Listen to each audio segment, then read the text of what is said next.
तो हमारे लाइव संवाददाता हमारे साथ जुड़ चुके हैं ललित। ललित, नकल रोकने के लिए क्या तैयारी की जा रही है?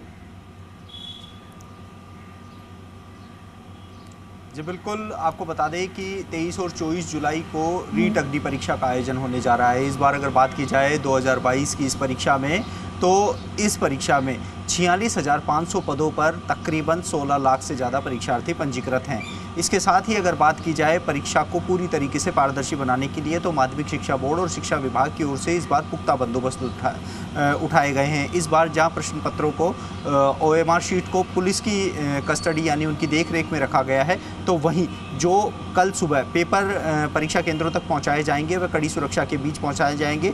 जिन गाड़ियों में ये पेपर लेके जाएगा उनको GPS लगाया जाएगा। इसके साथ ही उन वाहनों की वीडियोग्राफी भी होगी। आपको बता दें कि 23 और 24 जुलाई को 4 चरणों में इस परीक्षा का आयोजन होगा। सुबह जो 23 जुलाई को 10 से 12:30 बजे का जो पहला चरण होगा उसमें लेवल 1 की परीक्षा का आयोजन किया जाएगा, तो वहीं 23 जुलाई को दूसरा चरण और 24 जुलाई को तीसरे और चौथे चरण की परीक्षा में लेवल 2 की परीक्षा का आयोजन करवाया जाएगा। प्रत्येक चरण में तकरीबन 4 लाख परीक्षार्थी पंजीकृत हैं। अगर पूरे प्रदेश की बात की जाए तो पूरे प्रदेश में 1376 परीक्षा केंद्रों पर इस परीक्षा का आयोजन होगा, तो वहीं जयपुर में सबसे ज़्यादा परीक्षा केंद्र बनाए गए हैं।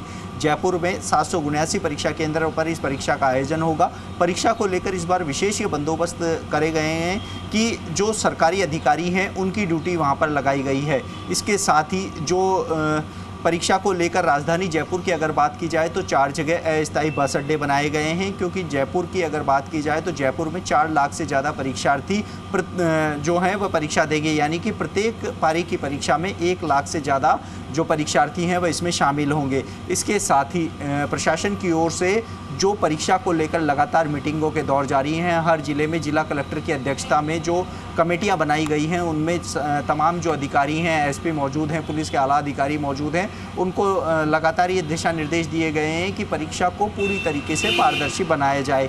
किसी भी प्रकार से 10 बजे अगर परीक्षा शुरू हो रही है तो 9 बजे रिपोर्टिंग का टाइम रखा गया है। इसके साथ ही जो गाइडलाइन तय की गई है माध्यमिक शिक्षा बोर्ड की ओर से कि महिलाओं को किसी भी प्रकार की ज्वेलरी हो वह नहीं पहन के आना पड़ेगा, शूज़ अलाउ नहीं होंगे, शॉक्स अलाउ नहीं होंगे। इसके साथ ही हाथों का कोई कड़ा, गले की कोई चैन, कानों के ईयरिंग, नाक के कोई जो ज्वेलरी है वह नहीं पहनी जा सकेगी। इसके साथ ही परीक्षार्थियों को जब परीक्षा के सेंटर के अंदर प्रवेश दिया जाएगा तो त्रिस्तरीय जांच के साथ अंदर भेजा जाएगा।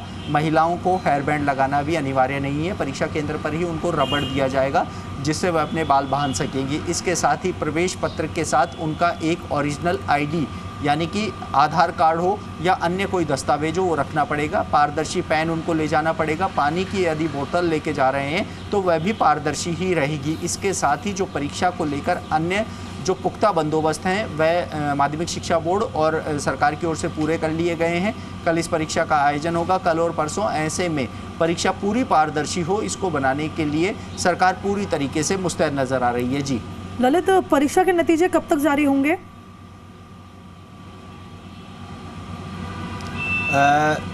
अगर बात करें परीक्षा के नतीजों की तो देखिए 16 लाख से ज़्यादा परीक्षार्थी इस परीक्षा में शामिल हो रहे हैं। ऐसे में संभावना ये जताई जा रही है कि इस परीक्षा में जो उपस्थिति है वह तकरीबन 70% तक रहने की संभावना है।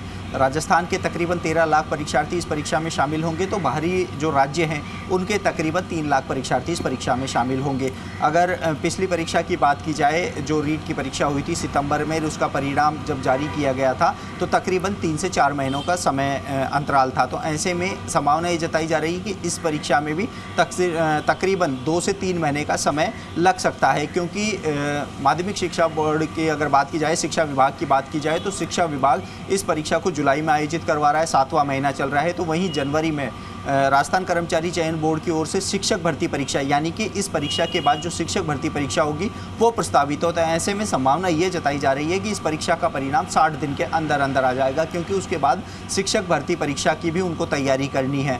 तो इस बार सुरक्षा के भी पूरे बंदोबस्त उठाए गए हैं।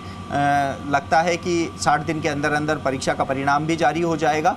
जनवरी में परीक्षा की जो शिक्षक भर्ती परीक्षा है तृतीय श्रेणी, उसकी पूरी तैयारी है। तो समयबद्ध तरीके से परीक्षा के आयोजन की पूरी जो इंतज़ाम है वह किए जा रहे हैं, क्योंकि शिक्षा विभाग की ओर से 23 और 24 जुलाई को इस परीक्षा के आयोजन की तिथि घोषणा की थी और पहली बार ऐसा हुआ है कि परीक्षा की तिथि में कोई भी बदलाव नहीं हुआ है। जिस तारीख को घोषणा हुई थी उसी तारीख को परीक्षा का आयोजन हो रहा है। तो उम्मीद ये की जा रही है कि परीक्षा समय पे आयोजित जिस प्रकार से हो रही है उसी प्रकार से जो चरणबद्ध तरीका है, जो परीक्षा का कैलेंडर जारी किया गया है, उस कैलेंडर के हिसाब से ही परिणाम जारी होने के बाद जो शिक्षक भर्ती है उसका आयोजन किया जाएगा।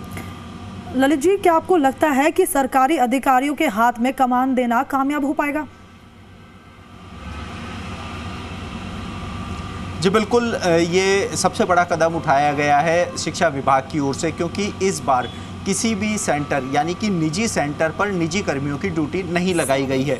बात करें प्राइवेट स्कूलों, भी बड़ी संख्या में प्राइवेट स्कूलों को सेंटर बनाया गया है, लेकिन वहाँ पर किसी भी प्राइवेट व्यक्ति की या निजी व्यक्ति की ड्यूटी नहीं लगाई गई है। सरकारी कर्मचारियों की ड्यूटी लगाई गई है। परीक्षा पूरी तरीके से पारदर्शी हो, इसके लिए तकरीबन 14,000 से ज़्यादा जो सरकारी कार्मिक हैं अन्य विभागों के, उनको भी इसमें लगाया गया है। इसके साथ ही जो गजेटेड अफसर हैं तकरीबन 1,000 से ज़्यादा, उनकी भी नियुक्ति यहाँ पर की गई है। तो उम्मीद ये की जा रही है कि इस परीक्षा में किसी भी प्रकार की धांधली ना हो, क्योंकि पिछली बार जो 26 सितंबर 2021 को परीक्षा का आयोजन हुआ था, उस समय जो स्ट्रॉन्ग रूम है वह शिक्षा संकुल में बनाया गया था। शिक्षा संकुल से परीक्षा के 2 दिन पहले यानी कि 24 सितंबर को लेवल 2 का पेपर आउट हुआ था, जो सरकार के लिए बहुत बड़ी परेशानी का सबब बना था। ऐसे में इस बार जो पेपर्स हैं, स्ट्रॉन्ग रूम है, वह पुलिस लाइन में बनाया गया है, यानी कि सभी पेपर और मार्कशीट पुलिस की भारी कस्टडी में रखी गई है। इसके साथ ही सरकारी कार्मिकों की ड्यूटी यहाँ पर लगाई गई है। तो उम्मीद ये की जा रही है कि परीक्षा को पूरी तरीके से पारदर्शी बनाया जाए। पिछली बार इस परीक्षा को एक उत्सव की तरह मनाया गया था। इस बार हालांकि बड़ी परीक्षा है, जो शिक्षक भर्ती है 46,500 पदों पर ये भर्ती हो रही है, काफ़ी बड़ी परीक्षा है। सरकार इसमें किसी भी प्रकार की कोई भी लापरवाही नहीं छोड़ना चाहती है। इसके साथ ही मुख्यमंत्री अशोक गहलोत ने भी साफ निर्देश दिए हैं कि परीक्षा में किसी भी प्रकार की कोताही न बरती जाए।